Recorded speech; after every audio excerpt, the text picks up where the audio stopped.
สบายดีนี่เป็นคลิปสอนวิธีการไปสอบเส็งอยู่แผนกยทค.แขวงบริคำไซเมื่อผู้เกี่ยวได้มาถึงแผนกยทค.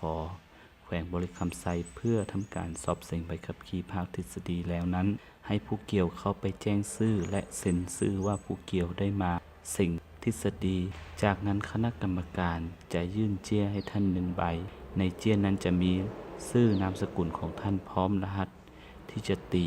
เข้าในคอมเพื่อให้ท่านสามารถที่จะเส็งทฤษฎีได้จากนั้นให้ท่านรอท่าเมื่อคณะกรรมการเอิ้นชื่อท่านแล้ว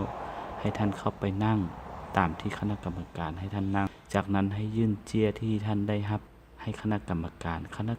รจะคีย์รหัสเข้าในคอมแล้วจะมีชื่อกับนามสกุลขึ้นมายั่งยืนอีกเทื่อหนึ่งว่าเป็นผู้เกี่ยวแท้ละบ่จากนั้นให้ผู้เกี่ยวยั่งยืนถ้าเป็น